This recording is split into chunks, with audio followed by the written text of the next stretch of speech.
Hello everyone, good morning. कैसे हो आप सब? तो ये मैं आपको दिखा रही हूँ गो, हम अपनी लोकल लैंग्वेज में बोलते हैं, ऐसे मॉनिटर लिजार्ड इसे बोलते हैं।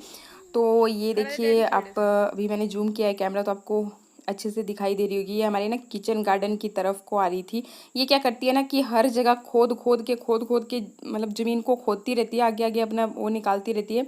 तो यहाँ पर हमारे बाथरूम की पाइप्स वगैरह थी ना, वो सब इसने खोद के निकाल दिए सारी नीचे। मतलब ये जो नीचे को एरिया है ना, ढीग बोलते हैं हम इसको तो इसमें चली गई, ढूंढ के लेके आनी पड़ेगी। तो इस तरह से थोड़ा ध्यान रखना पड़ता है। इस तरह के जानवर यहाँ पे पिछली साइड को मैंने आपको बताया था ना कि सुअर की पूरी फैमिली रहती है। तो वो भी अभी तो काफ़ी दिनों से दिखाई नहीं दिए, लेकिन सर्दियों में निकलेंगे तब फिर मैं आपको दिखाऊंगी। पूरी फैमिली है, 6-7 बच्चे हैं। तो ऐसी ऐसी बात है जी। और इसके अलावा देखिए मॉर्निंग के टाइम पे मेरी आज चली हुई है डीप क्लीनिंग। थोड़ा ब्रेकफास्ट वगैरह बच्चों को, डैडी जी को, सब ने मतलब हमने कर लिया था। पतिदेव तो खाते नहीं है ना सुबह जल्दी, वो तो बाद में ही खाते हैं। लेकिन हमें भूख लग जाती है, बच्चों को, डैडी जी को, तो हम सब खा लेते हैं चुटकू मुटकू जैसा भी होता है ब्रेकफास्ट मतलब। और उसके अलावा फिर यहाँ पे चली हुई है जी क्लीनिंग। तो क्लीनिंग आज मैंने सोचा कि डीप क्लीनिंग की जाए। तो बस ये झाड़ पोंछ कर रही थी क्योंकि बरसात अभी बंद हो चुकी है, मतलब बारिश हो नहीं रही है काफ़ी दिनों से। तो यही मान के चलिए कि बरसात अब होने वाली भी नहीं है आगे को, तो इसलिए अब ये तैयारी शुरू हो गई है सर्दियों की, क्योंकि सुबह शाम सर्दियाँ, ठंड ठंड का मौसम हो गया है। तो कपड़े भी मैं सुखाने के लिए धीरे धीरे डालती हूँ। कल एक ट्रंक खाली किया था और आज यहाँ जो अलमीरा आप देख रहे हो, तो यहाँ से प्लान बनाया है कि कुछ कपड़े यहाँ से निकाल के डालूँगी धूप में। तो बस ये डीप क्लीनिंग चली हुई थी। तो जी मैं ये झाड़ू से ही कर रही थी, यहाँ से खिड़कियाँ विड़कियाँ सब खोल खाल के धूल गिर रही थी, इसलिए मैंने ये दुपट्टा जैसा ले लिया। इसके अलावा जहाँ जहाँ साफ़ सफाई करने मैं जाऊँगी तो बस साथ में मेरे छुटकू मुटकू आगे पीछे चले रहेंगे और मेरी हेल्प करते रहेंगे। तो मृदुल ने क्या किया था ना कि जो झाड़ू कल मुझसे टूट गया था, तो वो ले रखा था कि मम्मा आज से जहाँ पर भी आपको काम की ज़रूरत होगी मैं आपकी हेल्प करूँगा और आपको बिल्कुल भी अकेले कोई भी काम नहीं करना पड़ेगा। वो देखो वो आया पीछे किचन में कि मैं किचन की सफाई करता हूँ और आप तब तक ये टेबल साफ़ करो। तो देखो कितनी फैसिलिटी हो गई है ना मुझे, मतलब दो दो बच्चे मेरे साथ में लगे रहते हैं आगे पीछे मेरी सारी हेल्प करने। यही होता है मतलब ना, एक तो बोरियत जैसी भी फील नहीं होती और दूसरा मन भी लगा रहता है। बेशक ये चाहे इसे धमाल ही मचा के रखें, अगर एक दिन मतलब इस तरह से चेकेंगे नहीं ना तो मन नहीं करता कुछ भी काम करने का। हाँ, स्कूल पता नहीं अब कब खुलेंगे इस साल, वैसे तो लग नहीं रहा है कि खुलेंगे भी, पर तब मतलब थोड़ा सा हो जाता था कि शांति शांति से अपना काम कर लो। और अब तो एक साल होने को आया, आदत ही बन गई है कि बस ये टर लगा के रखेंगे और मेरा अपना काम चला रहेगा। तो बस आज मैंने ना, आप बोलते हो कि थोड़ा भी सेफ्टी, हाथ वगैरह की सेफ्टी के लिए, तो मैंने नहीं ये ग्लव्स पहन लिए हैं आज। सही रहता है, मतलब अगर कहीं चोट वोट भी लगे ना तो हाथ में नहीं लगेगी डायरेक्ट। ऐसे मेरे हाथों में अभी कल जो सफाई करी थी ना किचन गार्डन में, तब भी बहुत सारी खरोंचें लगी हुई हैं सारे हाथ, मतलब ना ऐसे छिल छिल गया है। अगर सुबह सुबह मॉर्निंग में हाथ फेरो अपने फेस पे तो वो रड़कता है, मतलब जो स्किन निकल गई है ना तो वो रड़कती है, चुभती है। और ये देखिए पीछे देखो, आपको दिखाई दे रहा होगा कि कितनी धमाल मचाई हुई है। मतलब यहाँ से मैं हटूंगी और फिर इन्होंने तब तक मतलब बेड का बना दिया कतीमा। ये देखो बहुत मज़े आ रहे हैं इनको। तो शान भी मतलब इसको सिखाती रहती है कि ऐसा करो वैसा करो, और ये पीछे पीछे जैसे जैसे वो बोलती है वैसे वैसे करता चलता है।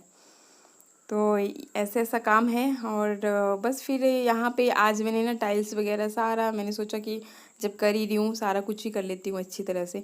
तो ये ना क्लिप्स मुझसे आगे पीछे हो गए हैं, क्योंकि ये मैं क्या करती हूँ ना, आप पूछते हो कैसे मैं वीडियो रिकॉर्ड करती हूँ अकेले, तो ये देखिए मैं क्या करती हूँ कि ट्राईपॉड जो आपने देख ही रखा है, तो उसके ऊपर लगा देती हूँ। किचन में भी जब सब्जी वगैरह बनानी होती है तो छोटा वाला ट्राईपॉड रखा हुआ है, और बाहर का काम काज करना हो तो बड़ा वाला, मतलब अपना काम भी करते जाओ और आप मतलब शूट भी जितना अगर आपको करना है उतना कर लीजिए, बाकी फिर बंद कर लीजिए कैमरा। तो ईजी रहता है। ऐसा नहीं है कि भाई बहुत कड़ी मेहनत करनी पड़ती है या एक बंदा आपको एक्स्ट्रा में चाहिए जो आपको वीडियो रिकॉर्ड कर सके, ऐसा कुछ भी नहीं होता। आप सिंगल मतलब अपने बलबूते पे खुद किसी की बिना हेल्प के ही ये सारा काम कर सकते हो। तो ऐसी ऐसी बातें हैं जी। मतलब कुछ एक ये मैं इसलिए बता रही हूँ ना कि बहुत बार आप पूछते हो कि कैसे करते हैं क्या। तो जब भी मैं काम कर रही होती हूँ ना, तो जैसे जैसे जो जो कमेंट आपका याद आता रहता है ना, आपने कुछ भी पूछा हो, तो फिर मैं यहाँ पे आपके साथ डिस्कस कर देती हूँ। देखिए पर्टिकुलर कमेंट पे जा कर के उसका रिप्लाई करना ये थोड़ा मुश्किल हो जाता है, क्योंकि हमारे यहाँ पे नेटवर्क इशू भी होता है। और फिर जैसे मैंने आपको बता ही दिया, 2 बच्चे हैं, घर की पूरे घर की जिम्मेवारी खुद मेरे कंधों पे है। आप चाहे जितना मर्जी ट्राई कीजिए, लेकिन जेंट्स लोग इस तरह का काम नहीं कर पाते हैं। जो हम लेडीज़ के अंदर सहनशीलता होती है और हर एक काम को मतलब अच्छे तरीके से करने की क्षमता होती है ना, वो जेंट्स लोगों में नहीं होती है। हाँ ये बोलिए कि मोटा काम करवाना है भारी भरकम, तो उसके लिए ठीक है कि हाँ आप जेंट्स लोगों की हेल्प लीजिए, लेकिन इस तरह के काम आपको खुद से ही करने पड़ते हैं। अभी ये देखिए तो वो तेरे प्यार का गम एक बहाना सनम मैं मना किया था कई बार अपनी किस्मत ही कुछ ऐसा। गूगल मीट और आई डोंट नो भाई बच्चन सो के बैठे थोड़ी देर मैं आऊं काम लेके करने। अरे क्या दिमाग चाटे अपने आप कर, क्या है तू अपने आप कर 2 मिनट गाने नहीं सुनने हैं, गूगल मीट आया वो आया ये है, अपने आप करा ले होमवर्क यार। अरे 2 मिनट लगे थे इसका 2 मिनट लग दी थी। वो ये नहीं रखना दिमाग में अपने आप करा। ठीक है मैं जा रहा हूँ, ठीक है ओके बाय यार, यहाँ रुकना है नहीं है भाई, यहाँ जाना है नहीं है मैंने। ठीक है भाई अपा जा रहे हैं, ठीक है टाटा। कहाँ है? तो ऐसे होते हैं ये जेंट्स लोग, थोड़ा सा काम बोला नहीं कि भड़क जाते हैं, अब बस ले लो इनसे काम। तो ऐसे होते हैं जेंट्स लोग। अब आराम से घूम फिर के आएंगे शाम जैसे को, लेकिन लेडीज़ लोग कुछ नहीं छोड़ सकते। बच्चे रह गए, घर का ये काम रह गया, वो रह गया, और मतलब इस तरह का तो कोई भी स्टेप कि हाँ पूरा दिन भर अपनी सहेलियों के साथ गप्पे मारेंगे, ऐसा तो सोच भी नहीं सकती, क्योंकि बहुत सारे काम रह जाएंगे फिर आकर के वो तो खुद ही करने पड़ेंगे ना। तो कुल मिला के लेडीज़ और जेंट्स की लाइफ में ना बहुत डिफरेंस है, आप मानो या ना मानो।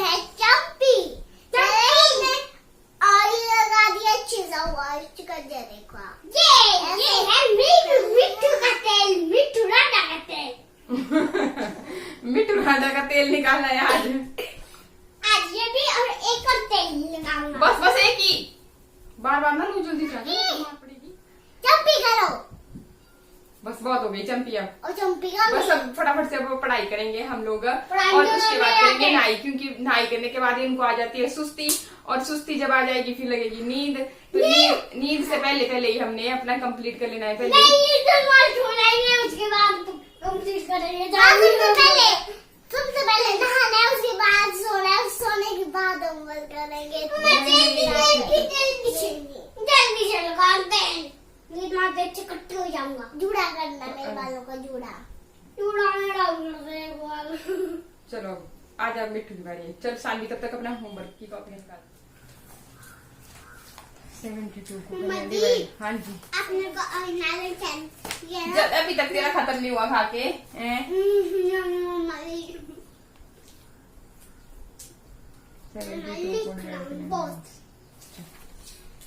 इनाज का नाम, इनाज के बाद मैथ का बोलना नहीं है, बस फटाफट से खाओ, उसको कंप्लीट करो और जल्दी लिखना शुरू करो।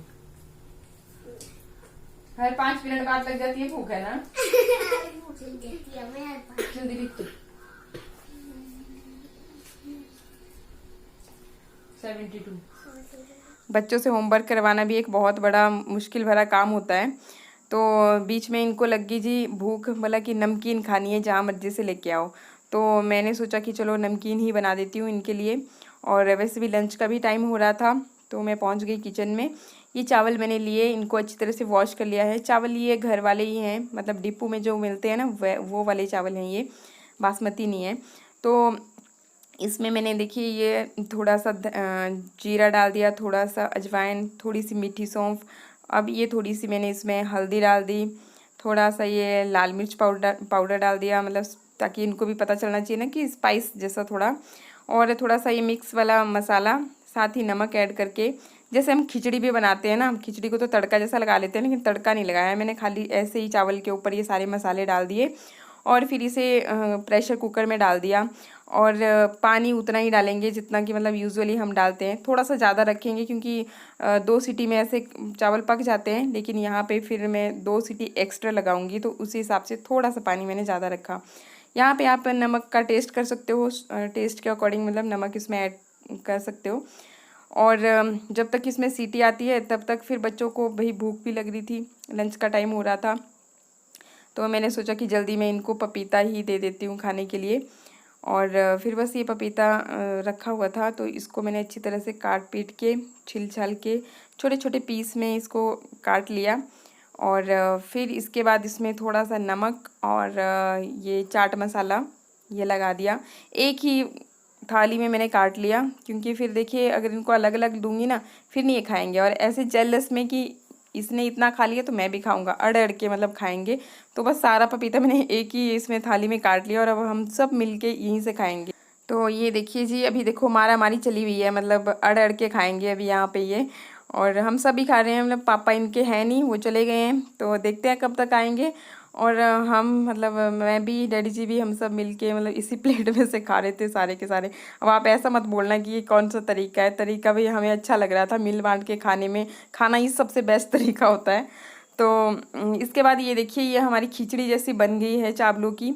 तो बहुत ज़्यादा मतलब लिक्विड ही नहीं है, ये सूखी सूखी इसलिए बनाई क्योंकि जो नमकीन बनाने वाली मशीन होती है ना एक लोहे की, तो उसमें हम लोग इसे चलाने वाले हैं, हम सेमियाँ बनाते हैं उससे। तो बस वही वाली मशीन यहाँ पे लिए, अटैचमेंट्स होते हैं इसके अंदर कि जिस भी हिसाब से आपको मोटी पतली बनानी हो। तो ये देखिए मैं आपको सैंपल के लिए दिखा रही हूँ। तो इसको इस तरह से बांध देते हैं, तो मैंने यहाँ पे सीढ़ियों पे इसे बांध दिया और इस तरह से इसको आप चलाते जाओ तो फिर निकलती जाती है नमकीन। और बस ये जो फिर चावल थे ना वो मैंने इसमें डाल दिया, और इस तरीके से फिर इसके अंदर ये डालते हुए थोड़ी सी देर के लिए मैंने डैडी जी की भी हेल्प ली कि भाई आप करो, क्योंकि थोड़ा सा ना इसको बाहर को आ रहा था ये, तो एक हाथ से मैं इसको अंदर की तरफ को धक्का दे रही थी और डैडी जी फिर ये चला रहे थे। तो बस नमकीन को रख दिया सूखने के लिए, और बाकी कैसी बनेगी कैसे नहीं तो वो अगले ब्लॉग में ही आपको देखने को मिलेगी। और इसको बनाते बनाते ना हमारा काफ़ी टाइम लग गया था, और फिर इन सबको लगी थी भूख, तो मैंने क्या किया कि चाय बना दी, और परांठे पतिदेव के हिस्से के बचे हुए थे, सुबह लौकी के परांठे बनाए हुए थे। मैंने सोचा पहले इनको थोड़ा थोड़ा यही दे देती हूँ, फिर उसके बाद बनाती हूँ दाल चावल जो भी ये बोलते हैं लंच के लिए खाने के लिए। तो बस अभी मौसम का व्यू आपको थोड़ा सा दिखा दूँ, तो धूप लगी हुई है तेज़ वाली, और हम सब यहाँ चाय के साथ परांठे के मज़े ले रहे हैं। बच्चों को ना खाना खिलाना एक बहुत बड़ा टास्क होता है, रियली बात बताऊँ, मेरे बच्चे खाना ले तो लेते हैं लेकिन फिनिश नहीं करते अच्छी तरह से, और इस तरीके से फिर वो कभी कभी खा भी लेते हैं। तो चलिए बस आज के ब्लॉग को यहीं पे एंड कर रही हूँ, मिलते हैं नेक्स्ट ब्लॉग में, तब तक के लिए नमस्कार, थैंक यू।